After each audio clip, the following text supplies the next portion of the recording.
Hello and welcome. We are here today at NASA headquarters in Washington, D.C. for a press briefing on a report from an independent study team on unidentified anomalous phenomena. We have 4 speakers here today.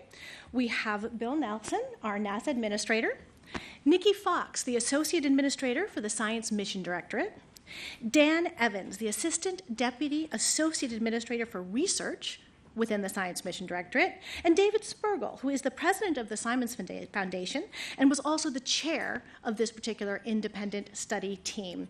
I will ask everybody in the room to please silence your cell phones. We will get started with everybody giving a few opening remarks, and then we will take questions. We will take questions both in the room and then from the phones. And for now, I will hand it over to the administrator. Thanks so much, and thanks for coming today. NASA searches for the unknown in air and space. It's in our DNA. From digging on Mars with the Perseverance rover in those little titanium tubes that we intend to go back and pick up, digging in a dry lake bed near the mouth of a river. Now we're going up to the top of the cliff where the scientists feel that there could be the best examples of if there were life there millions of years ago. Whether we're dealing with Perseverance or the James Webb Space Telescope, which searches for exoplanets with signs of habitability, we are looking for signs of life, past and present. And it's in our DNA to explore and to ask why things are the way they are. In June of last year, NASA commissioned an independent study team to examine unidentified anomalous phenomena. We did so with a few goals in mind. First, to examine how NASA can use our expertise and instruments to study UAP from a scientific perspective. Second, shift the conversation about UAP from sensationalism to science. And to make sure that whatever we find or whatever we recommend, to make sure that information is shared transparently around the world. There's a global fascination with UAP. On my travels, one of the first questions I often get is about these sightings. And much of that fascination is due to the unknown nature of it. Think about it. Most UAP sightings result in very limited data. That makes it even more difficult to draw scientific conclusions about the nature of UAP. And so this independent study team brought together some of the world's leading scientists, data, and artificial intelligence experts, aerospace safety specialists, all with a specific charge from me, which is to tell how to apply the full focus of science and data to UAP. And this is the first time that NASA has taken concrete action to seriously look into UAP. And this independent study team was just that, independent. Now, NASA has a statutory authority to look for life in the universe. And when you think of the universe, and especially what we have learned from the James Webb Space Telescope, how vast that it is. We knew before, and it was a NASA scientist, Dr. John Mather, who got the Nobel that determined that the universe was 13.8 billion years old. And over the years, particularly accelerated in the last century, we have an understanding that, of course, ours is not the only galaxy. And there are billions and billions of galaxies, and each of those galaxies, including our own, have billions and billions of stars. And with the James Webb looking at the exoplanets, we are now beginning to discover, and somewhere out there, we will discover another medium-sized stony planet around a medium-sized sun or star at just the right distance, not too far, not too close, with a tilt in its axis that rotates, that has carbon, that will have a habitable atmosphere. If you ask me, do I believe there's life in a universe that is so vast that it's hard for me to comprehend how big it is? My personal answer is yes. But I asked some of our scientists. As a matter of fact, the Washington Post editorial board asked us to come down to the question, what is the mathematical probability that there is life out there in the universe? And if you calculate in billions of stars, in billions of galaxies, that there's replicated what I just said, another stony planet. The answer was, what's the likelihood? At least 1 trillion. That's from our scientist. So we start this without any preconceived notions, but understanding that we're in a world of discovery.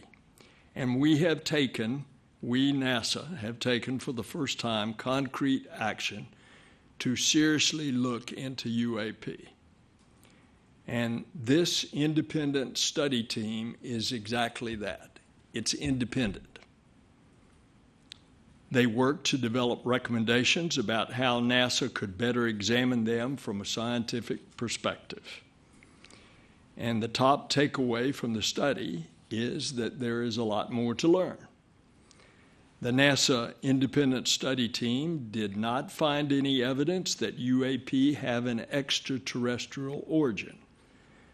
But we don't know what these UAP are. That's why I'm announcing that NASA has appointed a NASA director of UAP research. They are being tasked with developing and overseeing the implementation of NASA's vision for UAP research. We will use NASA's expertise to work with other agencies to analyze UAP.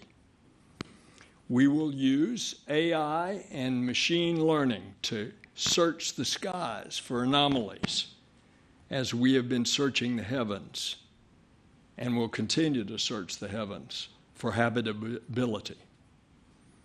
And NASA will do this transparently. So while today is a significant step for NASA, it's certainly not our final step.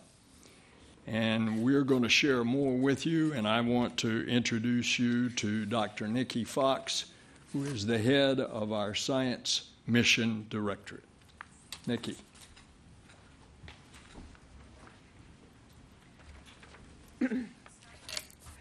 Good morning, and thank you so much, Administrator Nelson. It's always tough to follow Bill. He's such a great speaker. But I want to thank the independent study team for their amazing service on the study and for their continued contributions towards the advancement of our nation's understanding of unidentified anomalous phenomena. UAP, as Bill just eloquently said, UAP are one of our planet's greatest mysteries, and it's really due to the limited number of high-quality data that surrounds such incidents and often renders them unidentifiable. While there are numerous eyewitness accounts and visuals associated with UAP, they're not consistent, they're not detailed, and they're not curated observations that can be used to make definitive scientific conclusions about the nature and the origin of UAP. The language of scientists is data, and data points towards a scientific conclusion to what the nature and the origin of UAP could be. That leads us to why we're here today. The independent study team's report is now public, and it can be found at science.nasa.gov/UAP. While NASA is still working to evaluate the report and to assess the independent study team's findings and recommendations, NASA is committed to immediately contributing to the federal government's unified UAP effort, and as you heard, we have appointed a director of UAP research. In their role, they will centralize communications, resources, and data analytical capabilities across the federal government to establish a robust database for the evaluation of any future data. Additionally, our Director of UAP Research will also leverage NASA's expertise in artificial intelligence, machine learning, and space-based observation tools that will support and enhance the broader government initiative into UAP. They will serve as NASA's point of contact for government entities, but especially for the All-Domain Anomaly Resolution Office, or AARO. And this will ensure our coordinated efforts and effective communication channels. Beyond our Director of UAP Research, NASA will also advance citizen reporting by working with the public and commercial pilots to collect a broader set of data to add to the vast data repositories to not only contribute to a broader, more reliable data set for future UAP incidents, but to also contribute to the destigmatization of the important study of UAPs. And with that, it is my great pleasure to hand over to Dr. Dan Evans, who is the NASA official responsible for supporting this amazing study.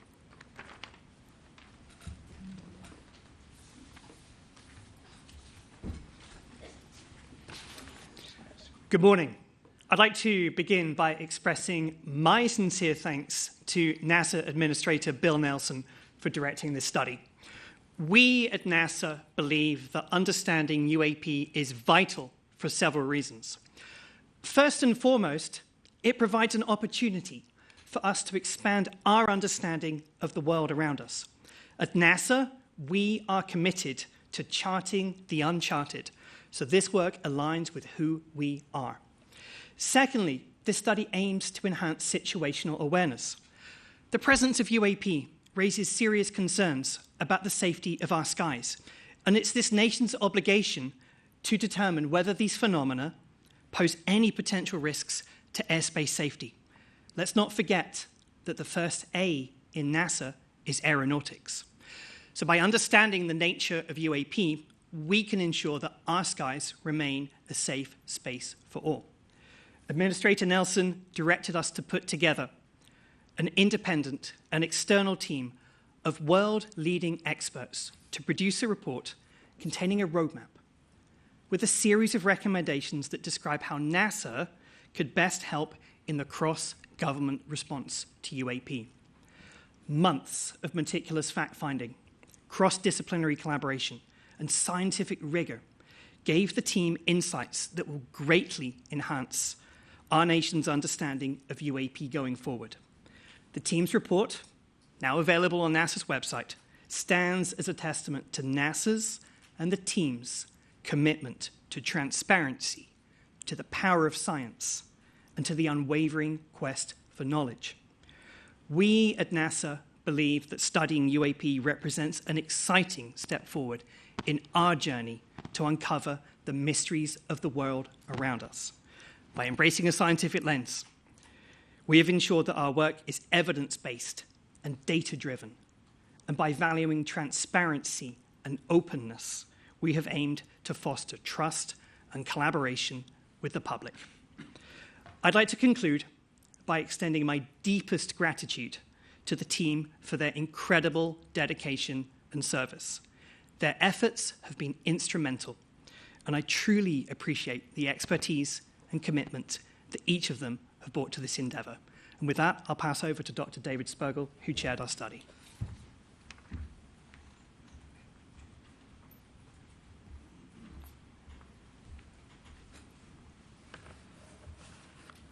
Well, first and foremost, I'd like to extend our sincere gratitude to the NASA Administrator for entrusting us with this pivotal study. Your faith in our capabilities has been a driving force behind the panel's approach. The panel's comprehensive study into unidentified anomalous phenomena, or UAP, has led to several crucial findings, and I'd like to elucidate on our methodology and those findings this morning. We began by rigorously assessing the current state of UAP data. Our goal was not to repeat the work of the ARROW, but to understand the nature of the reports.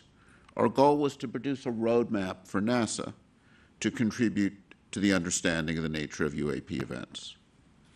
We looked at NASA's assets. While they provide a comprehensive picture of the ocean, the Earth's surface and atmosphere for studying our evolving planet, they typically do not have the resolution needed for UAP events. However, by providing data on environmental conditions, they can complement other data on UAP.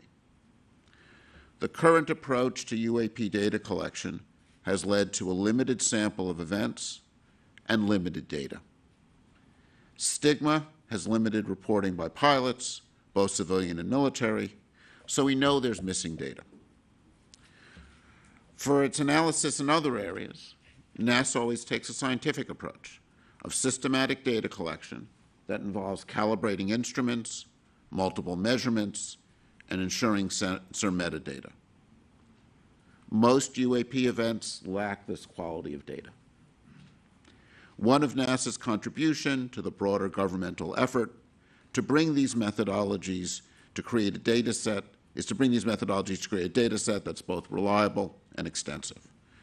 And once we have a large sample of well-characterized events, AI and ML tools, which are proving to be powerful in so many other applications, will likely prove helpful in identifying interesting anomalies.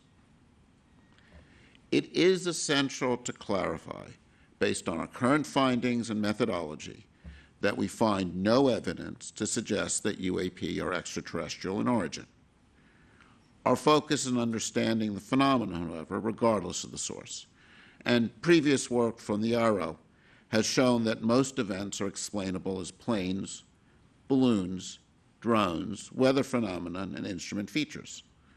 And in any search for interesting anomalies, the first step is to eliminate the chaff of conventional events before moving on to identify novel phenomena. In this, the public's role cannot be overstated. The panel envisioned a framework that leverages crowdsourcing, possibly via smartphone applications, to capture a broader spectrum of data, ensuring more eyes and ears on the ground. Lastly, we delved into the safety concerns UAP present within U.S. airspace. By integrating UAP collection within our current aviation reporting system, the panel believes we can provide insights into potential safety risks. NASA can reduce the stigma associated with pilots reporting anomalies, and fundamentally, by studying events we don't understand, we advance our understanding. So in conclusion, with a rigorous methodology, collaborative efforts, public engagement, NASA can be a key player in the whole of government approach to understanding UAP. Thank you. Thank you so much to all of our speakers. We will start taking questions. For those in the room, we have a microphone over here that we would ask you to speak into. We will also be alternating with questions from those on the phone line. For those of you who are in the phone line, please press *1 to get onto the queue. We will try to answer as many as we can today. We'll see how it goes. Please, sir. Thank you very much. This is directed to Mr. Nelson. Thank you for being here. Two quick questions. One is, how can we make the determination of what something isn't when we don't know what it is? And B, after a careful review of the data, if it's determined that some, underline the word some 10 times, UFOs or UAP originate from a non-human intelligence, what's the plan to disclose that to the public? And can you identify yourself, please? James Fox. Thank you. I'm sorry, and what outlet? Independent media. Thank you. Well, let me repeat. It's on. Let me repeat what I said. I think it's important that you hear this word for word. The NASA independent study team did not find any evidence that UAP have an extraterrestrial origin. But we don't know what these UAP are. The mission of NASA is to find out the unknown. I've said several times in my comments here today that we, NASA, deal openly and we will be transparent on this. And we're trying to address the question of there's so much concern that there's something locked up, classified, and that the American government is not being open. Well, we are the American government, and we are open, and we're going to be open about this. We don't, again, I'm going to repeat that statement, but we don't know what these UAP are, but we're going to try to find out. Thank you very much. And is there a plan in place if it is determined that some of them represent or originate from a non-human intelligence to tell the public? Is there a plan? Or If we are what I said we intend to be, which is transparent, you bet your boots. We will say that. And I've tried to set the table for you by telling you what I personally believe in a universe that is so vast that could there be a replication of life on Earth elsewhere in another solar system that is so big? Of course I believe that. The distances, it would have to be a very advanced civilization. The distances, light years, hundreds of light years, billions of light years. But whatever we find, we're going to tell you. Thank you very much. Great, and we'll move on to the next question. Please do identify yourself. Thanks. This is Joey Roulette from Reuters. Question for Bill Nelson or any of the other panelists. So you've appointed a director of UAP research. Have you named someone to that role? And what kind of investment are you considering making in this? Is this going to be a new program office? Have you thought of funding figures, et cetera? Thanks. Yes, we have. We've already appointed the person. They've been working there for a while now, like during this study, to help be a point of contact. And any budget discussions, of course, are part of a very intricate federal budget request, and so they're not something that we discuss openly. But we will certainly look at what resources need to be allocated. Can you name the official who's in We that will role? not give his name out now. Okay, thanks. Thank you. We'll take another one from in the room. Hello, Dan Rivers from British broadcaster ITV News. I heard the word stigma mentioned several times, that you want to remove the stigma. Is your message to pilots and other people that this is no longer the preserve of cranks and that you won't be laughed at and that you will take them seriously? Is that the takeaway? That is exactly the message. I mean, at NASA, we're scientists. We love data. We love all data. And if there is something that needs to be reported, and we want people to be able to feel that they can report that. We spoke in the open hearing that we had here just a few months ago. Dan, remind me when it was? May 31st. May 31st. And we actually talked then about we wanted to remove the stigma, and we also did not tolerate any of the abuse that some of our members of the panel were receiving, particularly on social media, for doing this really important scientific study. So absolutely, we want pilots and both, as Bill said, both private pilots, commercial pilots, military pilots to feel that if they see something, they need to report it. I want to say, and I want to repeat the way I said it, we want to shift the conversation about UAPs from sensationalism to science. I think of this in terms of the signs we see around for security, which say, if you see something, say something. Mm-hmm. I think in this context, we would summarize it as, if you see something, collect high-quality data on it, because then we can learn. If I may, I just noticed in the report the Go Fast incident was one that was picked out, and that had been held up as an example of a very credible sighting that you seem to be pouring doubt on. Can you just talk to that? I mean, we looked at that as one example, and I think this is something that Arrow has actually done a very good job of going through the events. And most events are going to turn out, even if there are some events that in the end turn out to be something novel, most events are going to turn out to be conventional things, balloons, airplanes, and so on. I think of the process of discovery of anomalies as looking for a needle in a haystack. And if you want to find a needle in a haystack, you've got two choices. Either you know exactly what the needle looks like, and you design a very good filter to look for the needle.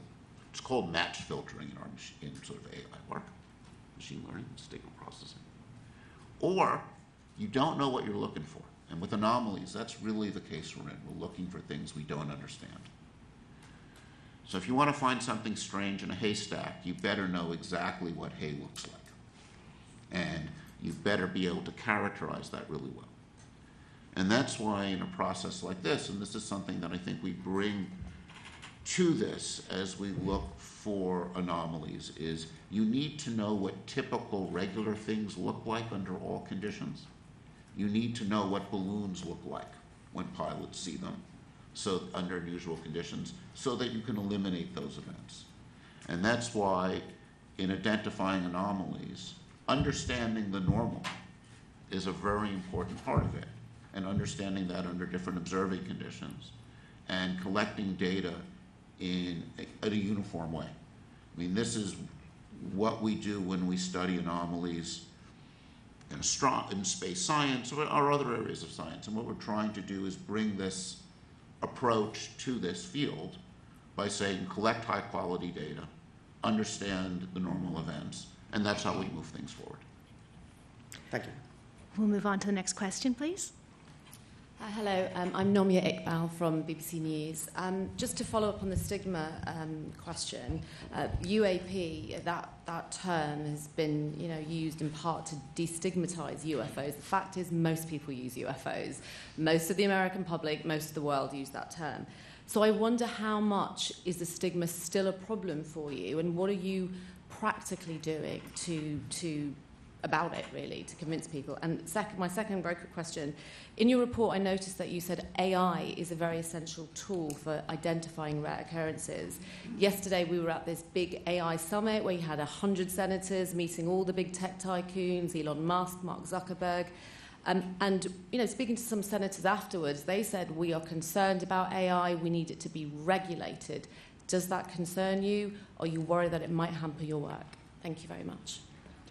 Well, two big questions. First of all, do I personally believe that AI needs to have some boundaries? The answer to that for our existentialism, yes. can you do that within the appropriate bounds so that, as I said in my remarks, that we're going to utilize AI as one of the tools as we search for what is an answer to the UAP. And so no, I don't think that any attempts to that the Congress has underway to try to write a law that would appropriately put guardrails around AI for other reasons is in any way going to inhibit us from utilizing the tools of AI to help us in our quest on this specific issue. Now, what was your other question? Just how do you destigmatize the whole thing? Because I know you call it UAPs, but people don't refer it to in that way. Yeah. Well, there's a mindset. We all are entertained by Indiana Jones in the Amazon and finding the crystal skull. So there's a lot of folklore out there. That's why we entered the stage, the arena, to try to get into this from a science point. I think you can blame the X-Files for a lot of this as well. That possibly too, but just remember what I said. We NASA are trying to shift it from sensationalism to science. Okay, thank you very much. Yes, ma'am. And we do have a long line in the room, but I want to give a couple chances to some people on the phone line, so I'm going to go to the phone for our first question there. Please do introduce yourself and ask your question.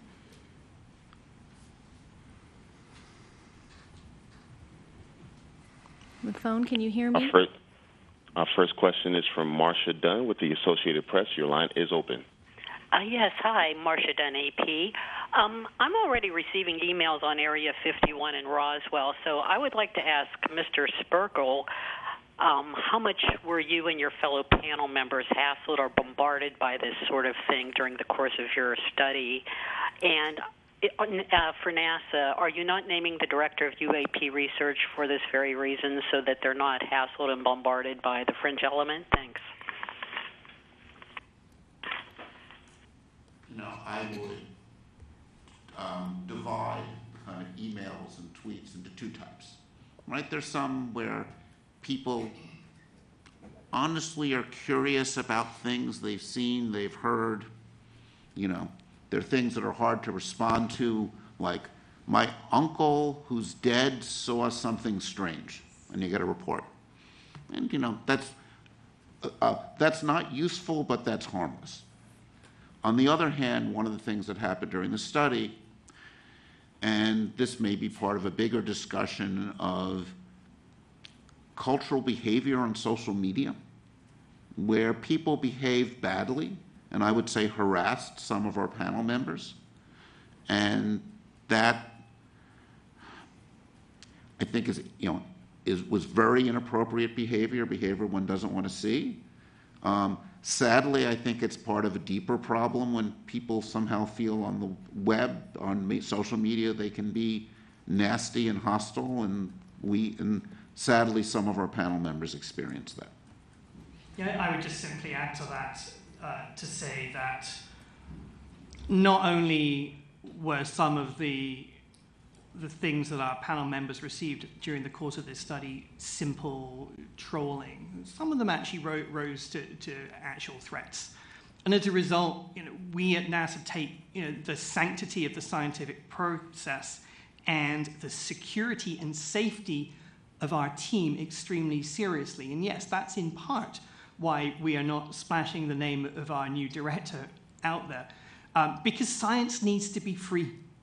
Science needs to undergo a real and rigorous and rational process, and you need the freedom of thought to be able to do that. Some of the threats and the harassment have been beyond the pale, quite frankly, towards some of our panelists. And yes, it's important that science be free as part of that process. Thank you so much. We will go to another question on the phone, please. Please go ahead and introduce yourself.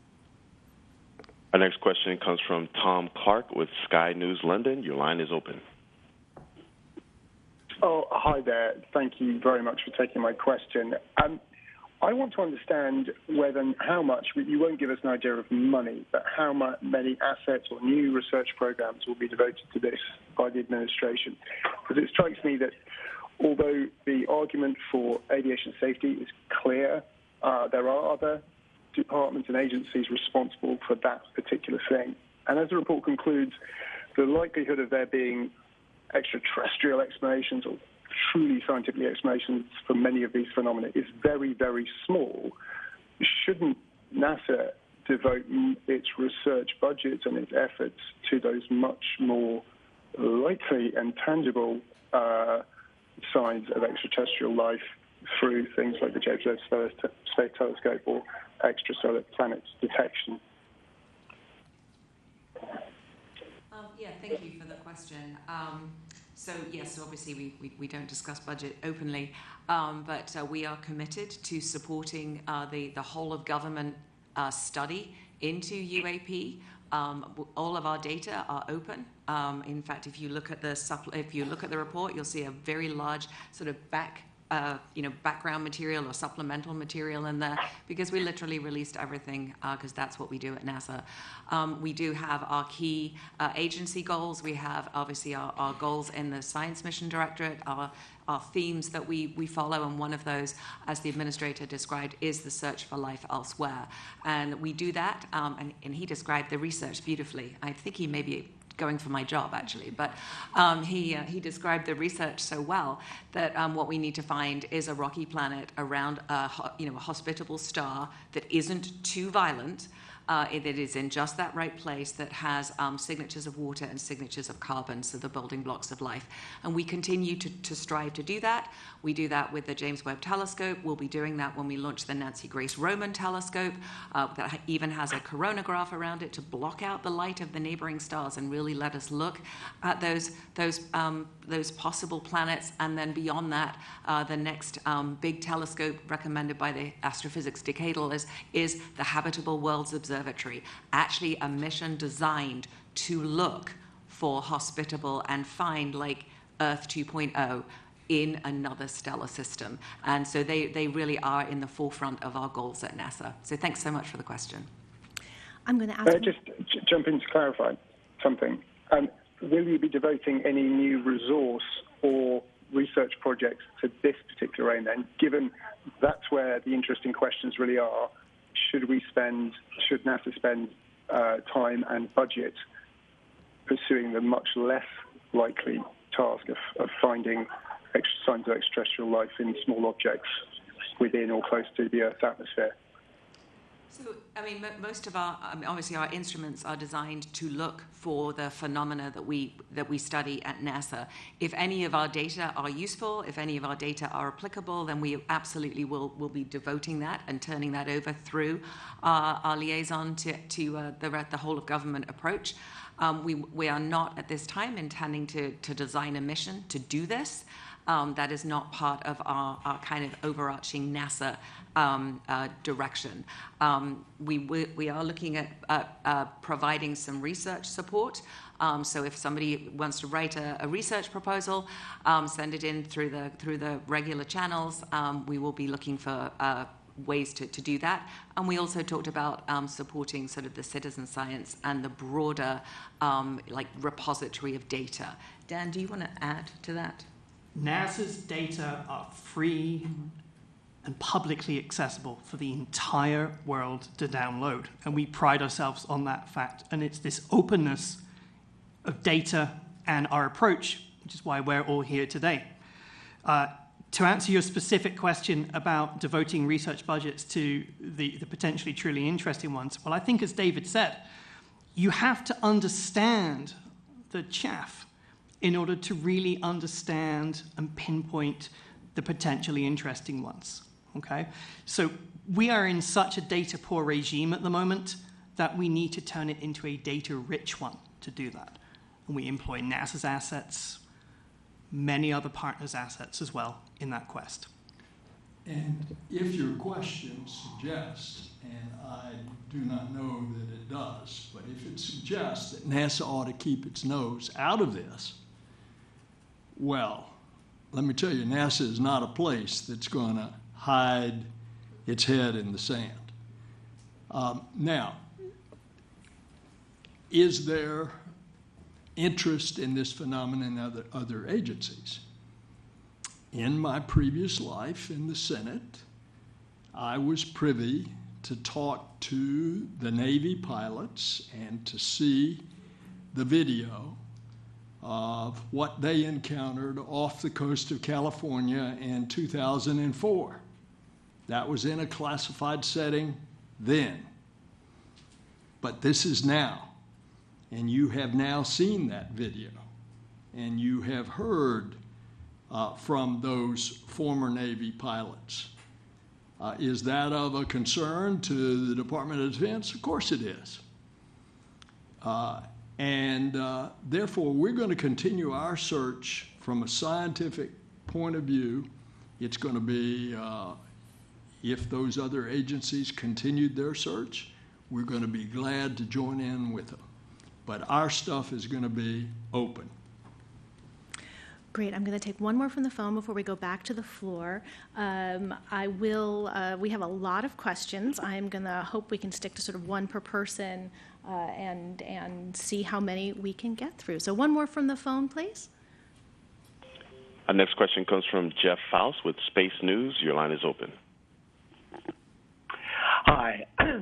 I know the press release states that NASA is still evaluating the independent study team's report and its recommendations. Does NASA plan to publish a formal response to the report and its recommendations? And if so, what timeline can we expect to see that? So let me give you a quick preview about how this works. So we have only very, very recently received the report, and what you have seen today in our press release represents our initial actions in recognition of the urgency of this matter.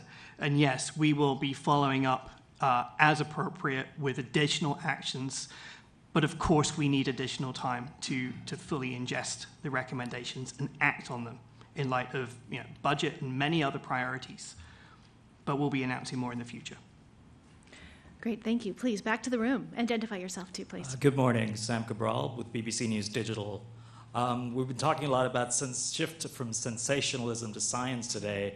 Has NASA been in touch with the Mexican authorities about the rather sensational revelations earlier this week of 2 allegedly non-human corpses? And what, if any, importance do you attach to these discoveries? I think David had a prep for that one. Well, this is something that I know I've only seen on Twitter. So it's, when you have unusual things, you want to make data public. I think of this as like NASA has one of the most valuable samples from outer space, lunar rocks. What do? We make them available to any scientists who want to work on this. We don't know the nature of those samples that were shown in front of them. If I was the Mexican government, I would are making recommendations to the Mexican government. That's not our charge here. We're doing this for NASA. My recommendation was, if you have something strange, make samples available to the world scientific community, and we'll see what's there.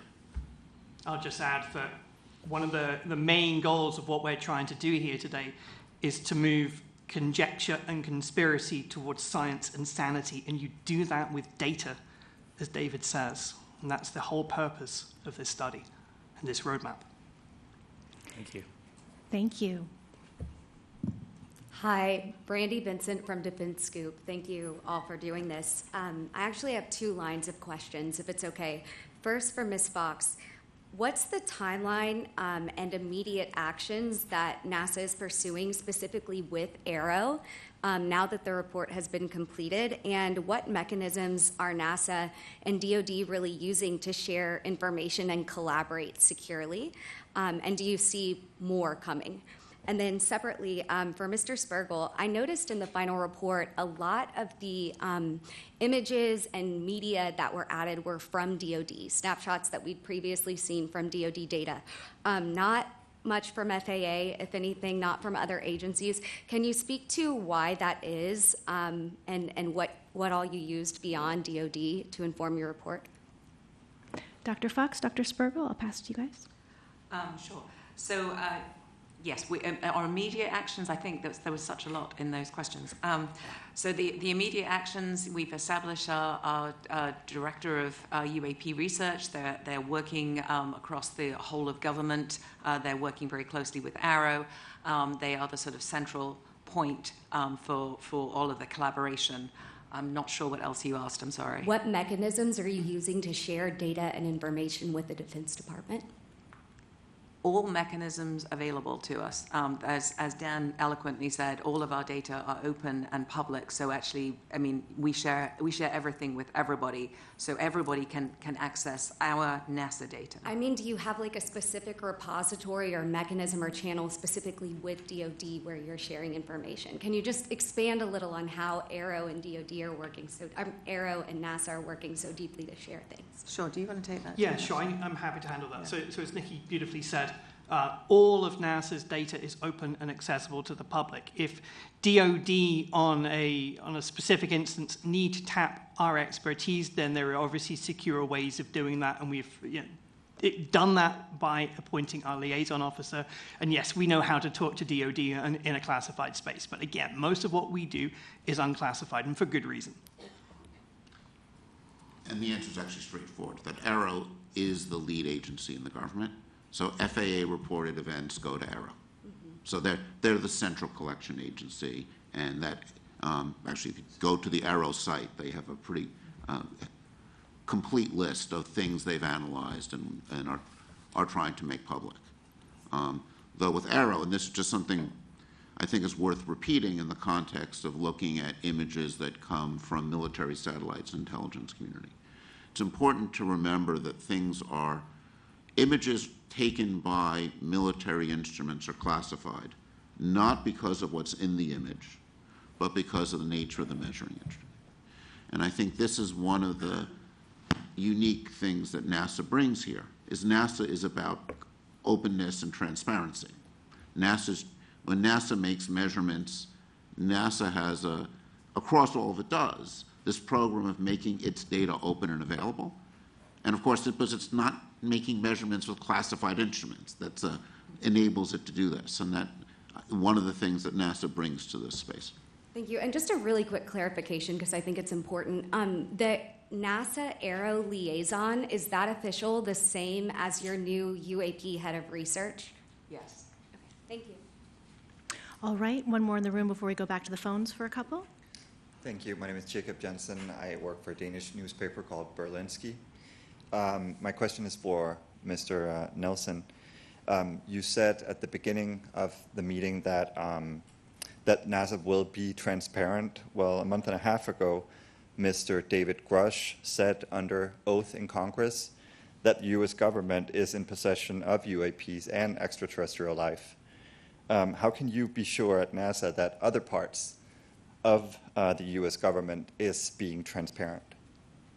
I don't speak for other parts of the government, but I can tell you NASA, which I speak for, is open and transparent with our data.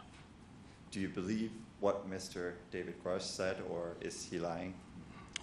You would want me to give a personal opinion? Yes, please. Of what he said.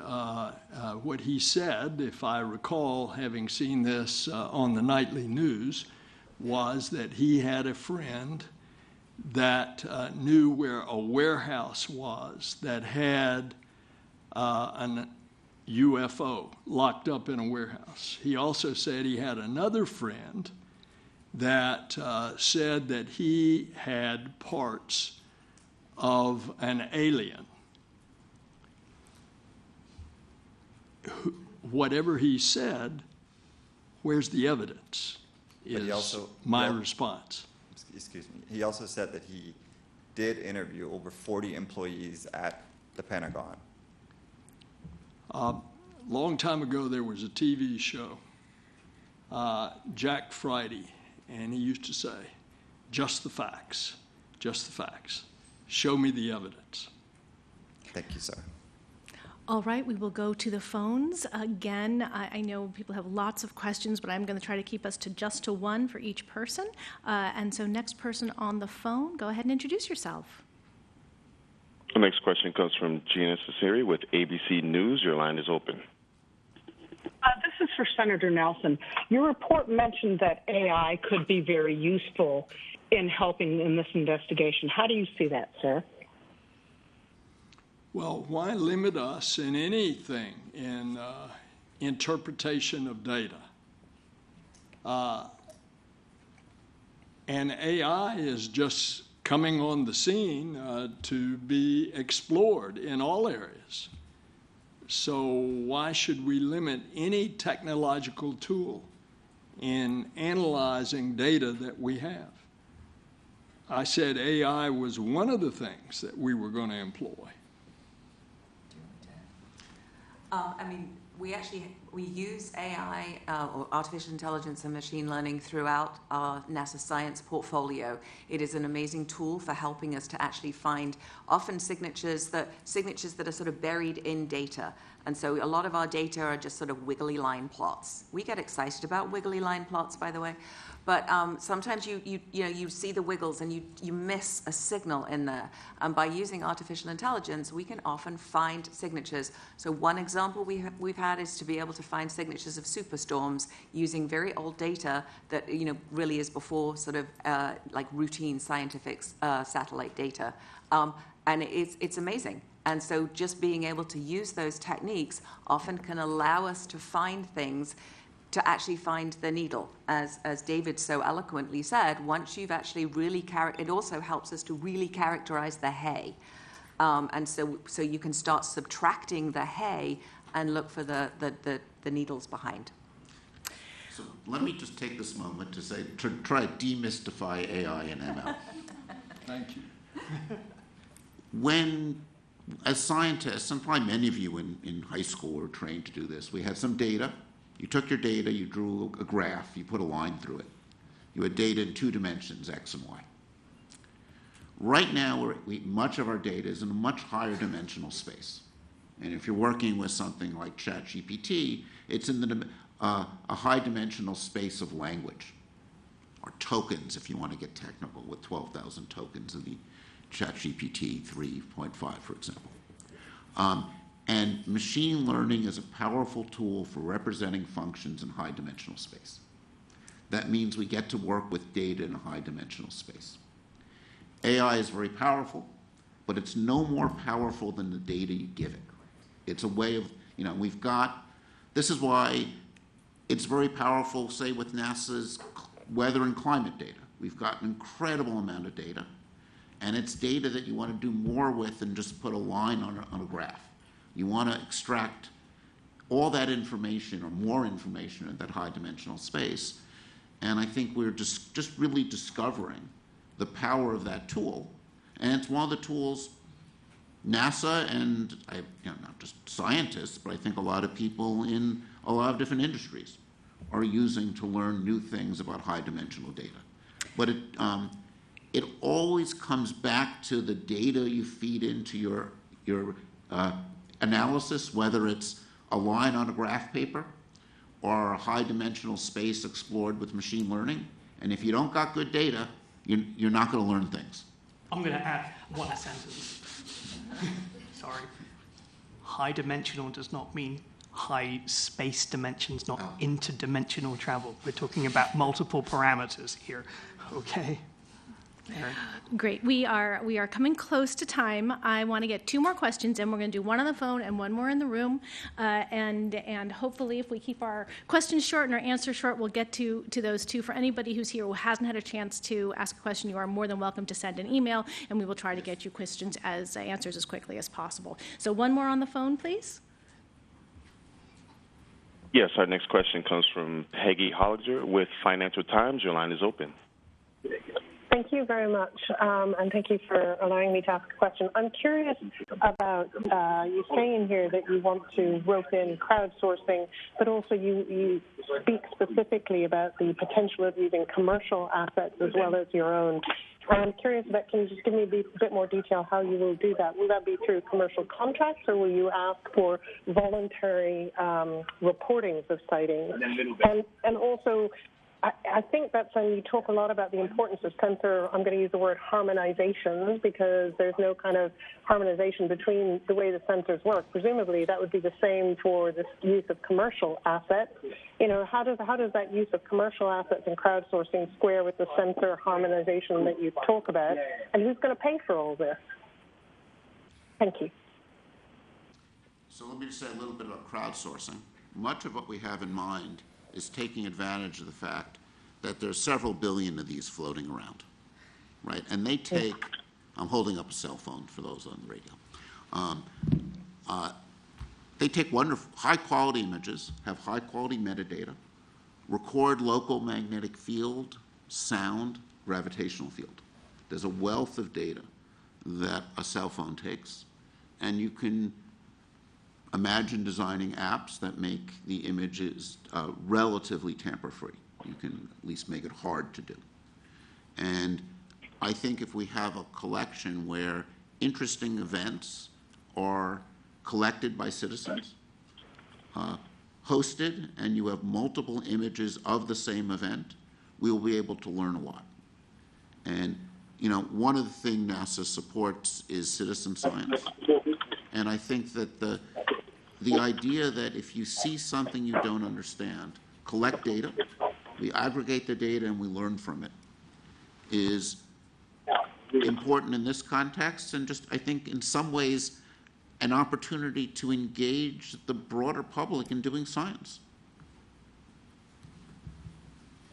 Great. Our last question, please, from the floor. Thank you all for doing this. Joe Khalil with News Nation. My first question is, you've described harassment of some of the panelists. While that is horrible and never a good thing, it does sort of come with the nature of public officials. You know, Mr. Nelson, as senator, lawmakers get that kind of thing all the time. Is that the justification for keeping this new position, director of UAP research, private? Do you plan on doing that forever? Is that a temporary thing? Because it seems to cut against the dedication to being open and transparent if this person forever is not going to be revealed, their identity, who they are. Yeah, okay, so at the time, yes, we are withholding that name. Let's not forget that we've only just received this report. And what we need to do now as an agency is come together and provide a cohesive and coherent response to it that addresses multiple findings and recommendations, okay? We're only announcing initial actions today. Will that person's name be disclosed, to answer your specific question? Potentially, yes. But again, we need to ensure that the scientific process and method is free, okay? That's my response. Thank you. And just lastly, the report says that you relied on unclassified material. You've given a very understandable description for why the DoD classifies certain images and videos. Why did you all not have access to classified material, and could you have, done that? I have. So just understand that. Let the committee speak for themselves. So one of the reasons that we restricted ourselves, this study, to unclassified data is because we can speak openly about it. And in so doing, we're aiming, again, to alter the discourse from sensationalism to science, as Administrator Nelson beautifully said. NASA personnel, as appropriate, know how to talk to DoD on a classified basis, but the purpose of this study was to tell us what open data we could use in combination with the power of science to move our understanding forward. Okay? That was the purpose, and we're speaking about it openly today. And so one of the And challenges you I'm talked afraid about- we do have to wrap up. We are at time. So thank you, everybody, for being here today. Again, for those people who were not able to get questions, I do apologize for not doing it in the room. However, please send an email based on our press release. You will have information to access, and we will try to get you the answers we can. And with that, we're concluding today's press briefing, and thank you very much for being here.